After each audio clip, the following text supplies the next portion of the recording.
전체를 보면은 사실 클레오파트라가 중심이 아닌, 즉 메인이 아니다. 이렇게 요즘에 이것 때문에 또 논란이 많은 프로그램도 있었죠. 자, 아무튼 암기법입니다. 별다른 뜻은 있는 건 아니고요. 글 중에 클레오파트라는 메인이 아니다. 암기법. 자, 글리세린, 중유, 에틸렌 글리콜. 조금 전에 설명드렸던 글리콜 나오죠. 글리콜은 OH 알코올기가 이처럼 두 개가 결합되어 있는. 앞쪽에 뭔가 또 나오겠죠. 에틸렌이 나오니까. 자, 에틸렌은 C2H 4가 에틸렌이죠. 그리고 OH가 이렇게 두 개 붙어 있는. 그 다음에 글리세린은 물론 이제 프로판처럼 탄소가 3개 이상이 될 때 글리세린이 사실 만들어지고요. 글리세린은 OH가 알코올기가 3개가 결합되어 있는 그런 형태의 물질입니다. 그 다음에 클레오소투, 메타크레졸, 아닐린, 니트로벤젠 이렇게 나오는데요. 크레졸 같은 경우가 OMP형이 있습니다. 오르토크레졸, 메타크레졸, 그 다음에 파라크레졸 이렇게 있는데요. 다 벤젠 구조에서 나온 거예요. 사실. 그래서 페놀하고 그 다음에 이처럼 톨루엔하고 같이 결합되어 있는 이런 것을 크레졸이라고 하는데요.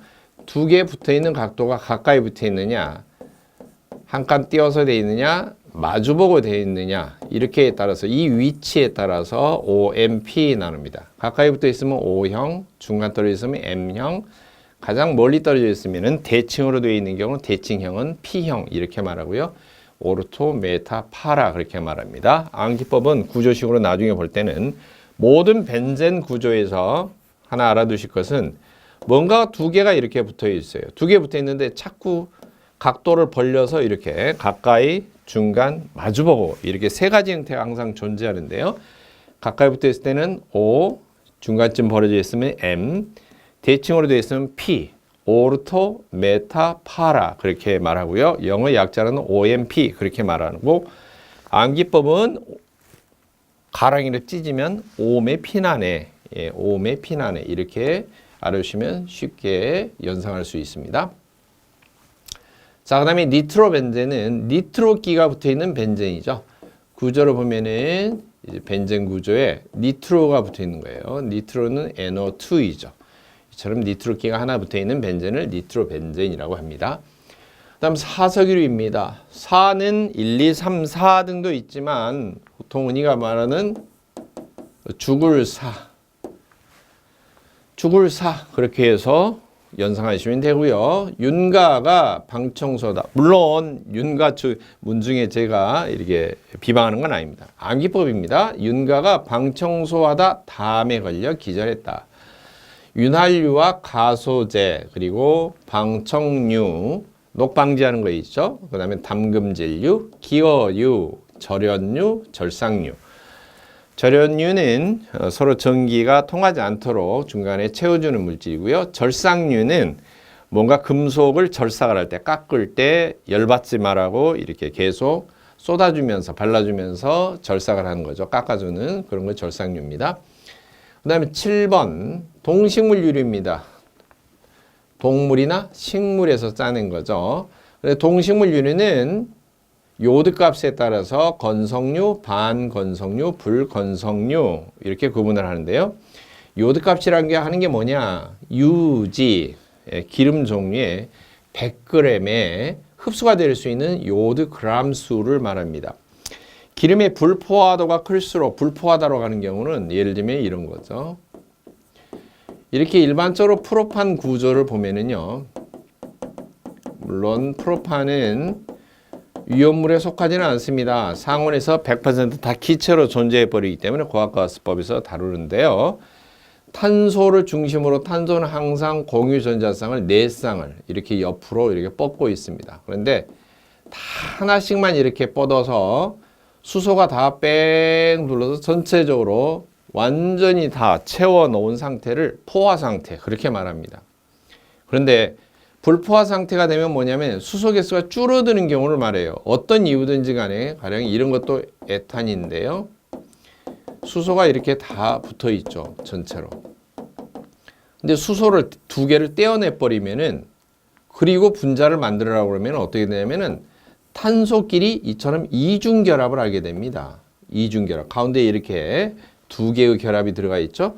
그리고 수소가 이렇게 두 개씩만 양쪽에 붙어 있어서 탄소 하나 입장으로 보면은 가지가 공유전자쌍 가지가 한 쌍, 두 쌍, 세 쌍, 네 쌍. 이처럼 네 쌍은 맞지만 수소 개수로 보면은 원래 에탄보다도 좀 부족하죠. 이런 경우를 불포화 상태라고 그럽니다.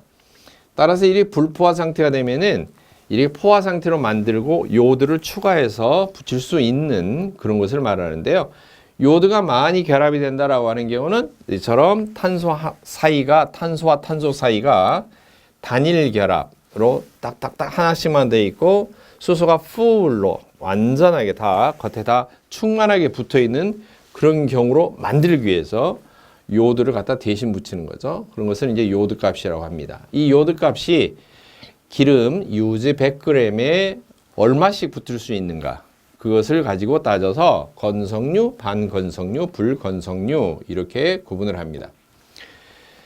물론 암기법이 지금 건성류는 건달 성질이 있는 해동정 아들은 음식점입니다. 해동정집 아들은 태어날 때부터 혈압이 130 이상이래요. 그러니까 욱 하고 어때요? 폭발하는 욱 하고 열받아서 성질을 부리는 그런 성질이 있습니다. 훅 하고 한마디로 말해서 건성류가 되면 될수록 자연발화 위험. 왜냐하면은 건성류는 기름을 보관하다 보면은 공기 중에 산소와 이렇게 산화가 되면서 기름 표면이 국기름이 형성이 되면서 산화가 되기 쉬워요. 그리고 열이 서서히 발생합니다. 그 축적된 열로 인해서 자연발화의 위험이 있다라고 합니다. 종류는 해바라기유, 동류. 동류는 뭐냐면 오동기름입니다. 오동나무 기름. 그 다음에 정어리유, 그 다음에 아마인유, 들기름, 아들은 태어날 때 테레핀유가 예전에 소방법에 속해 있을 때 위험물이 그럴 때는 석유류 종류로 구분되어 있었는데 지금은 동식물 유류로 이렇게 빠져나와 있습니다. 혈압이 130 이상이다. 진짜 혈압이 아니고 요오드 값이 130 이상이라는 거예요. 요오드 값이 높으면은 국기름이 형성이 되기 쉽고 국기름이 형성이 되니까 건조가 되는 성질이 있다. 공기 중에서 표면이 산화되면서 그 산화되는 열로 인해서 자연발화 위험이 있다. 이런 소리입니다. 그 다음에 불건성류, 건조가 되지 않는 거 완전히. 그 다음에 중간쯤 해당되는 거 반건성류 이렇게 돼 있고요. 자, 반건성, 중국에서 쳐들어올 때 반건성 쳐들어와서 일단 한번 성을 차지를 했지만 결국에는 우리나라 군사가 성 주변을 다 에워싸서 한겨울 꽁꽁 얼려서 청나라가 돌아가지 못하게 해서 결국에는 거기에서 다 굶어 죽었다는 역사 아닌 전설 같은 역사. 반건성에 갇혀 있는 이 청나라 군사들, 체면 유지는 청나라 참콩옥살이 있어야 되는데 체면이 말이 아니죠. 자, 반건성 체면 유지는 청나라 참콩옥살로 체종류, 면실류, 그 다음에 청어유, 그 다음에 참기름, 공기름, 옥수수기름, 그 다음에 쌀기름, 참콩옥살로. 불건성류는 올피아 땅, 예전에는 여러 종류가 있었는데 소방청으로 위험물 전부 다 관리하는 게 이관이 돼서 연구소에서 별도로 발표한 자료에 의하면 현재 대표적으로 4가지가 있습니다. 올리브유, 피마자유, 야자유, 땅콩기름. 땅콩기름은 낙화생 기름이라고도 합니다. 땅콩기름을. 그래서 혹시 문제 보기 중에 땅콩기름 대신에 낙화생 기름 이렇게 나와도 같은 이름입니다. 불건성류와 반건성류는 불건성류는 100 이하입니다. 그리고 반건성류는 100에서 130 사이 이렇게 돼 있어요. 어떤 게요? 요오드 값이요. 그래서 이걸 구분해서 잘 암기해 주시면 되겠습니다. 다음 사료연물의 수용성이냐 아니냐, 이 수용성이란 말이 자꾸 많이 등장합니다. 그래서 많은 수험생들이 아니 이럴 때는 수용성이라고 그랬다, 또 아니라고 그랬다, 왜 이럴 때는 또 수용성으로 구분하느냐 이렇게 질문이 참 많아요. 일단 수용성 구분이 기준 자체가 두 가지로 보는 겁니다. 지정 수량을 정할 때의 수용성, 그때의 의미와 화재가 발생했을 때 수용성이기 때문에 내 알코올포를 사용해라 라고 하는 그 수용성의 의미와 약간은 다릅니다. 그리고 마지막에 옥내저장이나 옥외 저장에서도 마찬가지로 액체 상태의 위험물을 저장할 때 그 바닥의 표면을 경사도를 약간 둬서 제일 구석진 곳에 홈을 파서 모이도록 해놓죠. 집 이후 장치라고 하고요. 유체를 모을 집, 모아준다. 바닥에 흘러가는 유체가 밖으로 유출이 되지 않도록 제일 끝에 모이도록 하고요. 그 모인 곳 제일 하단에는 특히 기름 종류일 때는 유분리 장치를 설치하는 경우가 있어요. 모두 다 설치하는 건 아니고요. 그럴 때 수용성의 의미가 조금 다르다는 거죠. 자, 먼저 지정 수량을 정할 때 수용성입니다. 위험물과 증류수를 50대 50으로 혼합을 했을 때, 여기 지금 수업 자체가 사류 위험물이죠. 1, 2, 3, 5, 6은 해당이 없습니다. 여기에 수용성은 50대 50으로 혼합을 해서 잘 저어줬을 때 경계층이 없이 완벽하게 섞이면은 그때 비로소 지정 수량을 정할 때 수용성으로 구분을 합니다. 종류는 알파 아초피 글에 보면 설명이 되어 있어요. 셀 해도 되고 설 해도 됩니다. 알코올류, 알데히드, 아세트 알데히드 이런 경우는 완전히 수용성의 성질을 지닙니다. 물론 아세트 알데히드는 특수인화물에 속하기 때문에 또 산화프로필렌 특수인화물에 속하기 때문에 수용성, 비수용성을 구분을 하지는 않습니다만 그러나 물에 완벽하게 용해가 됩니다. 그 다음 아세톤, 초산, 아초피의 피리딘, 의산, 그 다음에 글리세린, 에틸렌 글리콜, 그 다음에 셀러솔브 이런 종류는 수용성에 속해 있는 종류입니다. 물론 제일 앞쪽에 있는 알코올류 같은 경우는 수용성, 비수용성 구분하지 않고 특수인화물도 구분하지 않죠. 수용성, 비수용성 구분을 굳이 지정 수량에서 하는 경우는 1석유류, 2석유류, 3석유류 이것만 수용성, 비수용성 구분을 해서 나누죠. 그 다음 화재 발생 시의 수용성 액체입니다. 화재 발생 시에 수용성을 띈다. 물에 용해가 되는 성질이 있는 것들은 반드시 내알코올포 또는 내자를 떼어내고 알코올포를 사용한다. 특수한 포말을 사용한다. 이렇게 되어 있고요. 이유는 뭐냐면 우리가 포말 그러면은 포말이 사실 거품이잖아요. 거품을 만드는 것은 일반적으로 물이 필요하고 이 물에 어떤 약재를 섞는 거죠.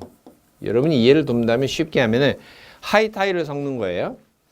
그렇다면은 거품을 크게 확대하면 이렇게 포말이 거품이 있고요. 속에는 텅 비어 있죠. 공기가 들어있는 것이거나 또는 기계로 발사할 때는 뭐 CO2가 들어있거나 그리고 표면 장력을 좀 없애서 이렇게 넓게 공간이 지게 하고 겉에는 약재가 묻어 있는 거죠.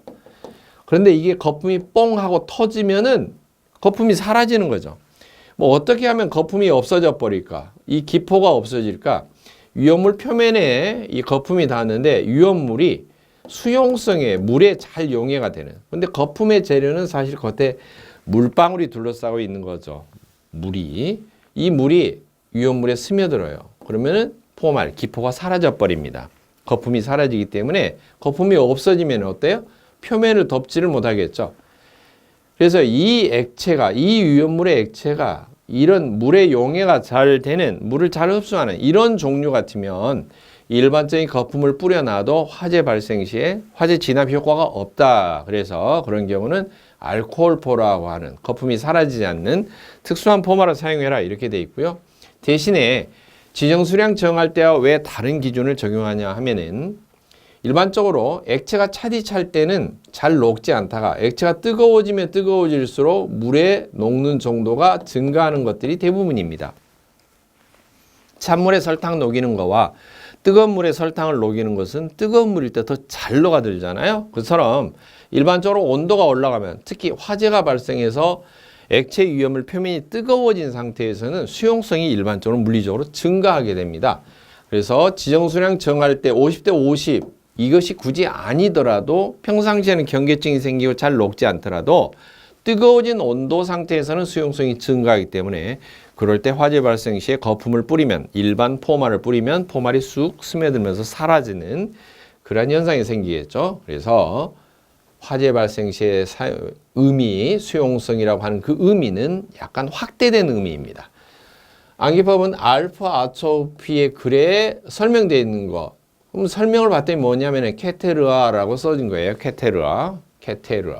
자, 알코올류 프 아세트알데히드 그다음에 푸산화프로필렌 그다음에 아토피, 아세톤, 초산, 피리딘, 유산 그다음에 글리세린 그다음에 에틸렌글리콜, 셀로솔브 이것은 윗부분하고 똑같죠.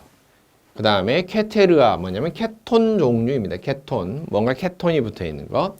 그 다음에 에테르, 에스테르, 초산 에스테르, 테르가 붙어 있는 거. 케톤과 테르, 에스테르가 붙어 있는 거. 그 다음에 르아, 디에틸 에테르, 그 다음에 아닐린. 이런 종류들은 사실 뭐 디엘에테르 뭐 나중에 보면 여러분이 자세히 공부하시다 보면 분류표에 보면 지정수량이 분명히 아니었어요. 어딜 때 지정수량의 수용성이 아닌 걸로 나와 있고 비수용성인데 화재 발생 시에 수용성의 성질이 있으니까 네알콜포를 써야 된다. 이런 것들이 나올 때 혼동하지 마시라고 정리를 해드린 겁니다. 그 다음 위험물 저장소 등에서 보면 저장소 바닥면을 경사지기에서 제일 하단 부위에 집유 설비, 유체를 모아주는 거, 바닥에 노출되어 있는 액체 상태의 위험물을 모아주는 게 있고 그 다음에 끝부분에 유분리 장치를 설치해라. 기름은 특별히 분리하라 라고 설치 의무가 되어 있는 그런 것일 때는 용해도가 1% 미만인 경우, 여기서 말할 때 용해도는 이제 수용성 1% 미만인 경우에는 유분리 장치를 추가로 설치하라 이렇게 되어 있습니다. 그 다음에 사류 위험물 중에 물보다 무거운 것은 일반적으로 사류 위험물은 거의 다 알코올 종류 아니면 기름 종류입니다, 사실. 그런데 기름 종류는 물 위에 뜨는 게 일반적이죠. 하지만 물보다 무거워서 깔아놓는 것도 있지요. 첫째, 액 비중이 1보다 크다, 즉 물보다 크다, 무겁다. 그러면서 수용성인 거 초의 글에 초산, 의산, 글리세린, 에틸렌글리콜 이렇게 돼 있고요. 그 다음에 비중이 1보다 물보다 무거우면서 크면서 수용성이 아닌 거, 비수용성인 거. 이클, 클레오파트라가 아니다. 이클. 큰일 났네요. 이클. 자, 이氧화탄소 대표적인 거죠. 이氧화탄소는 물에 용해도 되지도 않고 물보다 무거워서 물 속에 아예 저장할 때부터 그렇게 하죠. 그 다음에 클로로벤젠, 클레오소트유, 아닐린, 니트로벤젠. 그래서 클레오소트유, 파트라가 아니다. 아닐린, 니트로벤젠. 이런 종류는 물보다 무거운 액체 상태이면서도 물보다 무거운 것입니다. 그 다음 이게 이제 실기 시험이기 때문에 가나다라 이렇게 객관식으로 골라라는 안 나오지만 사실 이거 왜 자세히 설명하냐면은 이 부분을 잘 이해하고 접근을 하면은 각각 하나하나의 낱개로 문제가 출제가 되었을 때 연상을 지어서 구분하기가 쉽습니다. 포말을 사용하는 것이 사료연물에서는 화재 진압에 가장 탁월하다고 합니다. 포말 이외에 질식을 사용하는 것, CO2니 여러 가지 또는 분말 소화기니 이런 걸 다 사용할 수가 있는데 급할 때 대량의 주수로에서도 소화되는, 즉 화재 진압 효과가 있는 건 뭐냐면 수용성 액체입니다. 왜? 수용성 액체는 물을 계속 뿌리다 보면은 희석이 돼버립니다. 즉 증발이 되는 게 잘 없어지고 물과 함께 많은 양의 어떤 면은 섞이는 상태가 되기 때문에 화재가 진압이 되는 효과가 나올 수는 있습니다. 물론 강력한 효과는 아니겠죠. 자, 그 다음 하나하나씩 이제 품목별로 한번 중요한 시험 문제에 등장하는 것들 특징이나 이런 걸 살펴보도록 하겠습니다. 특수인화물 중에서 출제가 많이 되는 중요 물질 위주로 한번 살펴봤습니다. 여기에 지금 제시된 자료는 국가 위험물 정보를 참조하거나 소방청에서 제공하고 있는 공신력 있는 자료죠. 두 번째, 산업안전보건공단에서 제시가 되고 있는 물질안전보건 기준의 MSDS를 참조한 자료입니다. 물론 다른 여러 가지 수험서 자료나 이런 데 보면은 각각 미세한 부분이 약간 다를 수는 있지만 일단은 국가위험물정보 자료를 참조해서 제시가 된 자료이니까 여러분이 잘 알아주시기 바랍니다. 디에틸 에테르입니다. 하나씩 분석을 해봅니다. 에틸기가 D 두 개가 붙어 있다는 거고요. 어떤 걸 중심으로? 에테르라고 하는 걸 중심으로 붙어 있다는 것이고요. 에테르는 가운데 이처럼 산소가 하나 있으면서 양쪽으로 뭔가가 걸려들기를 기다리고 있는 상태죠. 이런 관능기, 가운데 산소가 결합이 되어 있고 양쪽에 뭔가 거느리는 형태. 이런 이 가운데 이 부분을 이걸 에테르라고 합니다. 그래서 양쪽에 어떤 게 오느냐, 걸리느냐, 좀 띨띨한 게 오는데요. 에틸기가 두 개가 걸려는 거네요. 그래서 양쪽에 에틸, 이쪽에도 에틸. 에틸은 C2H5가 에틸이죠. 이게 걸려들고 가운데 에테르가 끼어 있고 C2H5. 네, 이렇게 돼 있죠. 지금 이게 화학식의 대표적인 어떻게 보면은 무슨 끼라고 하는 즉 에틸기가 두 개 붙어 있고 가운데 에테르기가 결합되어 있다. 끼 이렇게 구분해서 적었습니다. 이런 것을 이제 성질을 표시한다. 그래서 시성식 이렇게 말하는데요. C2H5O, C2H5 그러면은 에틸 두 개, 디에틸 가운데 끼어 있는 에테르 이렇게 읽습니다. 인화점 마이너스 40도 연소범위 1748. 증기는 특히 마취성, 흡입되면은 마취가 됩니다. 그리고 피부가 접촉이 되면은 탈지 작용, 피부에 어때요? 기름기가 사라지는 하얗게 되겠죠. 햇빛 공기 중에서 과산화물이 생성이 됩니다. 이거 아주 중요한 특징이죠. 햇빛이나 공기 중에 노출되면은 표면에 과산화물이 생성이 되면서 색깔 자체가 황색으로 변화가 됩니다. 이러면은 매우 위험합니다. 디에틸 에테르는 증발이 활발하게 되면서도 쉽게 연소가 되고 인화성이 매우 강한데 과산화물이 생성이 된다? 산소가 과하게 결합된 상태가 된다? 그러면 그만큼 폭발의 위험이 커지는 거죠. 산소가 과하게 결합되어 있다. 가연 물질인데 그러면 나중에 화재가 발생할 때도 아무리 질식을 해도 질식 효과가 나오지를 않아요. 질식하는 목적은 외부에 있는 공기 중에 산소가 접근하는 것을 차단해서 연소가 더 이상 지속되지 않도록 하기 위함인데 이온물질 내부에 과산화물이 즉 산소가 과하게 결합되어 있는 상태 되면 오류 위험물, 폭탄과 같은 형태가 되겠죠. 그래서 매우 위험하게 됩니다. 그러면 이런 것을 과산화물이 생성이 됐는지 안 됐는지 검출하는 거 많은데요. KI 요드화 칼륨. 이오드와 칼륨 10% 용액으로 검출해 봅니다. 이게 이제 검출하는 시약이 되겠죠. 그 다음에 과산화물을 제거를 해줘야 됩니다. 과산화물을 제거할 수 있는 시약은 황산 제1철 또는 환원철로 과산화물을 제거합니다. 그리고 햇빛 중에 또 공기 중에 노출되면은 과산화물이 생성이 되기 때문에 햇빛이 직접 투과가 되지 않도록 갈색병에 보관을 합니다. 아울러서 증발이 너무나 활발하게 되기 때문에 상부에 보관하는 병 상부에 빈 공간이 있어야 됩니다. 만땅으로 흔히 채우지 않는다는 거죠. 2%의 여유 공간을 둔다. 그다음에 에탄올에 진한 황산을 넣고 가열하면은 제조가 된다. 이 진한 황산은 뭐냐면은 일반적으로 우리가 황산, 질산 막 이렇게 하면은 산이면은 다 금속을 놓을 정도로 강력한 산성이 있다. 이렇게 오해하기가 쉬워요. 그런데 진한 황산은 수분이 전혀 없는 황산, 농축된 황산 그렇게 말하고요.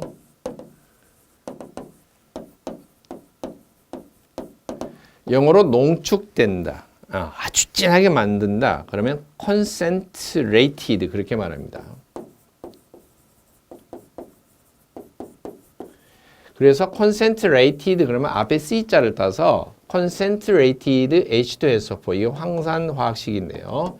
C가 붙어 있는 것은 농축되었다, 진하다 그런 의미입니다. 농축된 황산은 산성을 띠지 않습니다. 흔히 말하는 진한 황산에는 수분이 전혀 없기 때문에 여기에 물기가 접하면은 이제 산성이 되는 거예요. 근데 진한 황산의 특징이 뭐냐면은 수분 흡수입니다. 대표적인 흡수제, 수분을 막 물기를 빨아들이는 그런 성질이 있는데요.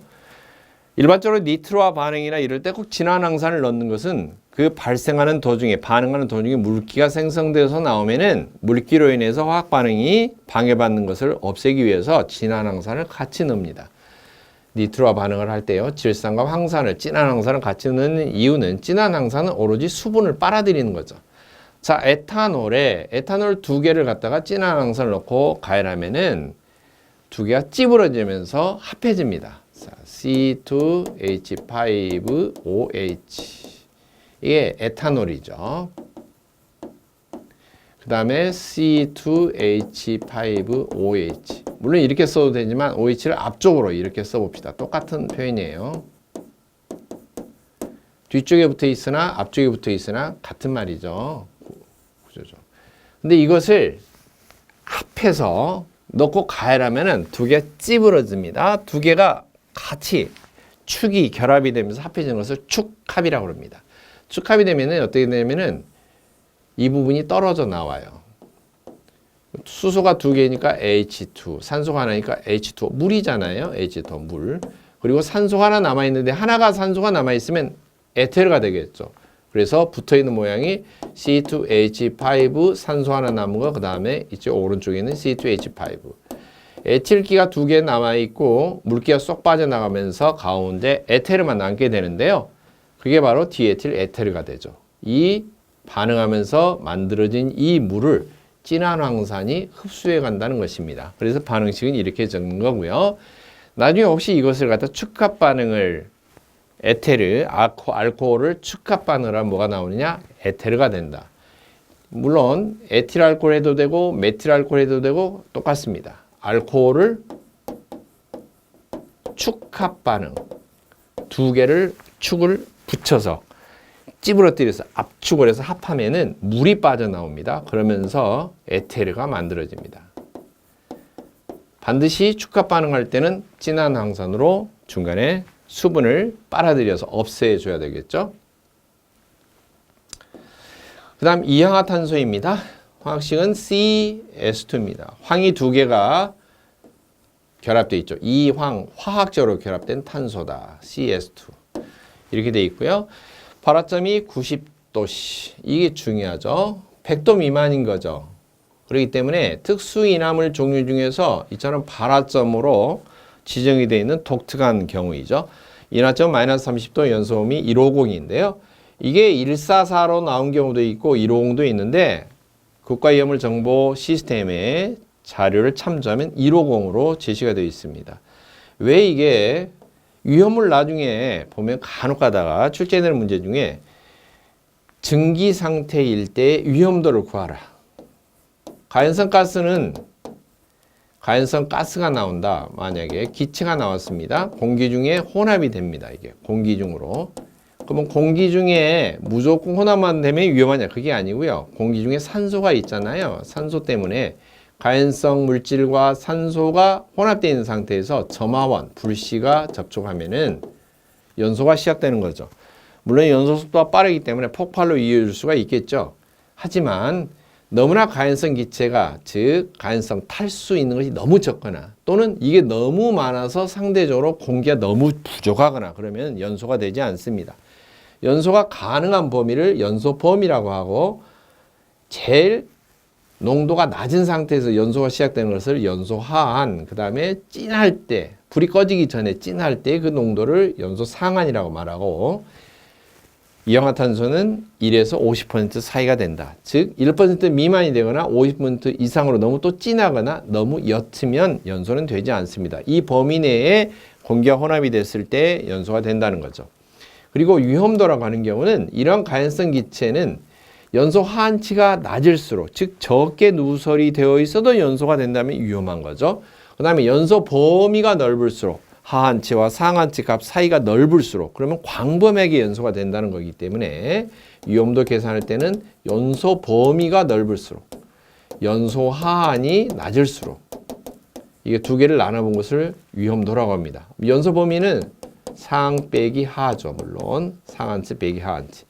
이렇게 계산을 하면은 50 빼기 1% 나누기 1 이렇게 하면은 49가 나오잖아요. 50 빼기 1이니까 49 나누기 1 하면 49가 되죠. 근데 만약에 144로 나왔다 그러면 계산값이 달라지게 되겠죠. 이처럼 어느 범위로 외우냐에 따라서 좀 다른데요. 연수 범위가 일반적으로 제시가 되는 경우도 있고 안 되는 경우가 있는데 만약에 혹시 150으로 계산한다면 그렇게 답안지에 명기를 해주면 표시를 해주면 좋을 것 같아요. 국가위험물 정보를 참조하면 이 말을 단서를 달면은 채점인이 채점을 할 때도 144로 외워서 하신 분도 있고 150으로 하신 분이 있는데 150은 국가에서 발표한 자료를 가지고 문제를 풀었구나 이렇게 참조할 수가 있겠죠. 그 다음에 연소 시 아황산가스가 발생하는데 SO2가 발생하죠. 독성이다. 아황산가스 자체가 독성이 있는 독성가스에 속하죠. CS2는 각각 따로 타는 겁니다. 탄소 성분은 타고 나면 CO2가 되는 거고요. 황이 타고 나면은 SO2가 됩니다. 물론 결과적으로 산소가 얼마씩 들어가느냐. 탄소 하나 탈 때 O2 하나. S가 하나 탈 때 O2가 하나씩. 근데 두 개가 있네요. 그러면은 S가 두 개 타면은 O2가 두 개. 탄소 하나에 두 개. 그래서 세 개가 필요한 거죠. CS2가 타려면은 세 개의 O2가 필요한 거죠. 계산을 이렇게 하는 거죠. 자, 아무튼 CO2는 이산화탄소, 탄소가스는 사람이 호흡할 때 내뿜는 호흡 중에도 포함되어 있고 공기 중에도 있지만 독성가스는 아니죠. 호흡을 할 때도. 그러나 아황산가스는 이산화황이라고도 하고 아황산가스라고도 합니다. 이산화황. 기체 상태인데요. 같은 말로 아황산가스. 똑같은 말입니다. 독성가스입니다. 연소할 때 모든 황이 포함된 모든 물질, 위험물 중에서 굳이 사류, 이산화탄소가 아니더라도 뭐 이위험물의 유황 같은 건지 또는 황화린 같은 경우는 황이 포함되어 있는 위험물이죠. 그런 경우는 연소가 되면은 전부 다 아황산가스가 발생합니다. 그다음 사류 위험물 중에 발화점, 착화점, 온도가 상승하면 저절로 퍽 하고 불이 붙는 거죠. 불씨를 대지 않아도 저절로 불이 붙는 온도가 발화점이라고 그랬습니다. 사류 위험물 중에 발화점이 가장 낮다. 사류 위험물 중입니다. 물론 삼류 위험물 같은 경우는 발화점이 상온 상태에서 일반적인 상태에서도 불이 붙는 것들이 있죠. 자, 아무튼 사류 기름 종류 중에서는 발화점이 90도. 예전의 자료는 이게 책에 보면은 100도로 나온 경우도 있고요. 그러나 다시 재실험을 한 결과 국가위험물 정보에서는 90도로 제시가 되고 있습니다. 주변에 혹시 증기가 흐르는 관, 스팀관이 있다거나 그러면 겉으로는 증기가 나오지 않아도 관 자체가 뜨겁죠. 그곳에 이산화탄소가 혹시 접촉이 되면, 가스가 접촉이 되면 역시 마찬가지로 발화가 됩니다. 증기관의 열로도 발화가 될 수가 있는 거죠. 그 다음에 네 번째, 물보다 무겁다. 그리고 물에 녹지가 않는다. 그러니까 수조 속에 저장한다.